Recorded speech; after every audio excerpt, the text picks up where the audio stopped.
There are people who enter your life in a completely ordinary way, sometimes even bringing a sense of comfort and familiarity. They don't show up looking like bad people, and there are no obvious signs that would make you guard yourself. On the contrary, they often seem friendly, attentive, good at listening, and caring enough to make you believe you've finally found someone safe to open up to. But the most dangerous people are not the ones who hurt you immediately. They are the ones who do it slowly and subtly over time. Day by day, they don't destroy you through a single dramatic moment, but through small, almost unnoticeable actions. A comment that leaves you unsettled, a behavior that makes you question yourself, or a quiet feeling of discomfort that you can't quite explain. The frightening part is that you still see them as friends, you continue to trust them and give them more chances. Meanwhile, their influence is quietly building up, slowly draining your emotions, your confidence, and your energy. At some point, you realize you are exhausted, but you can't even remember when it started. That's exactly why you need to become aware early. Not every relationship that looks safe actually is safe once you look beneath the surface. Toxic people rarely appear suspicious or behave in ways that immediately raise concern. Instead, they can come across as friendly, sociable, and emotionally safe from the very beginning. They know how to listen at the right moments, show care when it matters, and make you believe they are genuinely good people.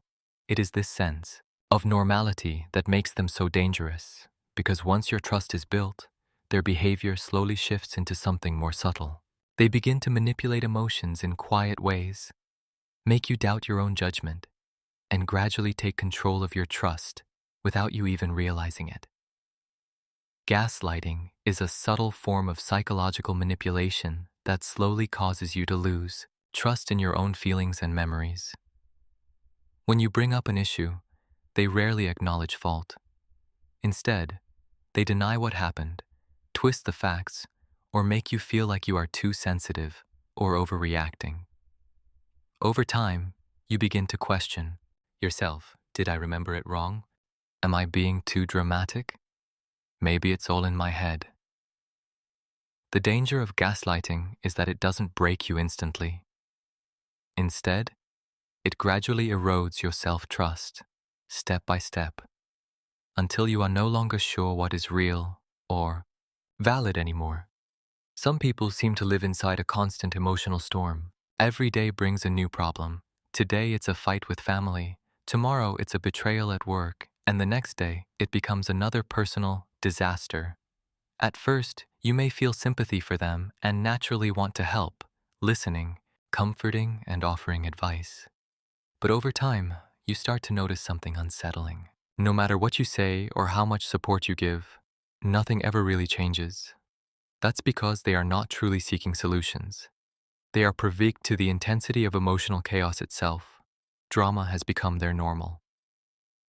And when you stay close to them for too long, you begin to get pulled into that same cycle. Your own peace slowly gets replaced by anxiety, stress, and emotional exhaustion.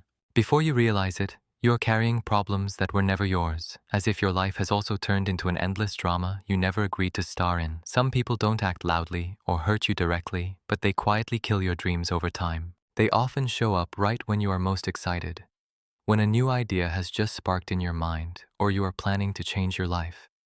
Instead of encouragement, they immediately respond with doubt. That's too hard. You can't do that. Or stop dreaming. These words may sound harmless, but they carry a heavy emotional impact, especially when they come from someone you trust.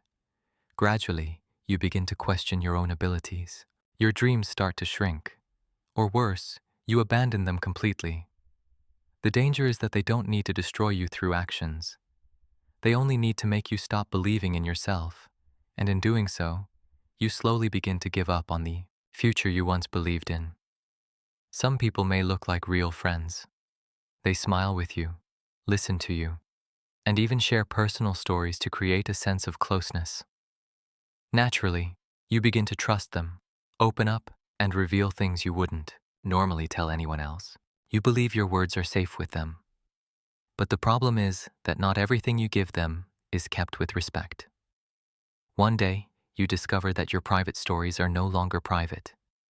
They have been shared with others, turned into gossip, or even twisted to entertain someone else at your expense. At that moment, the feeling of betrayal goes beyond anger. It becomes a collapse of trust. You realize that not everyone who smiles with you is truly your friend, and not every connection that feels close is actually safe enough to hold your truth. Some people don't leave visible wounds, but after every interaction with them, you feel drained in a way you can't fully explain. They might call you, text you, or show up unexpectedly, and the conversation almost always begins the same way: their problems, their exhaustion, their suffering, and how chaotic their life feels. You listen, you comfort them, and you try your best to make them feel better. But in return, nothing really changes. The cycle just repeats itself week after week. Over time, you become a container for their emotions, while your own energy slowly gets pulled away. You start feeling heavy, unfocused, and even anxious about issues that don't belong to you. These are what people often call energy vampires, individuals who may not intend to harm you, but still leave you emotionally depleted. And without clear boundaries, you risk losing your own sense of peace while constantly carrying the weight of theirs. Some people, in every conversation, unconsciously or deliberately, shift everything back to themselves. When you share about your day, within seconds, the topic is redirected to their own experiences. When you talk about your happiness, they don't truly listen. They either compare it or respond with something bigger that happened to them. Gradually, you realize you're no longer being heard, but simply existing as a background character in their story. The danger is that you start shrinking your own voice just to avoid being overshadowed. You get used to not being fully seen or acknowledged. In relationships like this, you give attention, but receive little understanding in return. Over time, you begin to feel invisible, as if your emotions, thoughts, and experiences no longer truly matter to them. Some people are very good with words. They say things like, "I'll help you," "I'll definitely be there," or "Don't worry, I've got you." You believe them, you wait for them, and you even adjust your life based on those promises. But then, time after time, they don't show up, or they come with the same familiar excuses. What drains you is not only the broken promises, but the feeling of being stuck in a constant state of waiting. You can't fully move on because a part of you still hopes they will change, yet in reality, they don't. Slowly, your trust gets worn down, little by little, until there is almost nothing left. Point 10. The consequences of staying too long. When you stay too long around people like this, the impact doesn't happen instantly. It builds up slowly over time. You begin to feel more tired, more easily irritated, and less interested in things that once made you happy. Your energy gets scattered into other people's problems, while your own emotions are constantly pushed aside. Gradually, you stop recognizing the version of yourself that once felt confident, calm, and at peace. Instead, you are left with heaviness, emptiness, and confusion. The most dangerous part is that you start getting used to this state until it slowly becomes your new normal in life. The most important thing you need to understand is this: when you realize a relationship is hurting you and decide to leave, it is not selfish. It is an act of self-protection. Many people get stuck because of guilt or because they fear being seen as cold or ungrateful. But the truth is, you are not obligated to stay in an environment that slowly drains your mental and emotional well-being just to keep others comfortable. Leaving does not make you a bad person. It means you are learning how to set boundaries. You begin to realize that your mental health matters just as much as anything else in your life. And sometimes, self-love means having the courage to walk away from places and people that constantly exhaust you, even when it feels difficult. In the end, you choose peace over familiarity, even if that familiarity once felt like home. When you begin to recognize these types of people, life starts to feel clearer.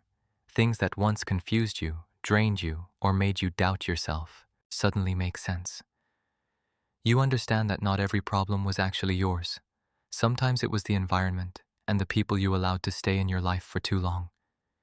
This awareness doesn't make you cold or distant. Instead, it makes you more conscious about who deserves your time, energy, and attention. You start setting clearer boundaries, listening to yourself more, and no longer easily sacrificing your peace just to please others. And most importantly, you realize that protecting yourself is not selfish. It is the only way to live a life that feels lighter, healthier, and aligned with your own values.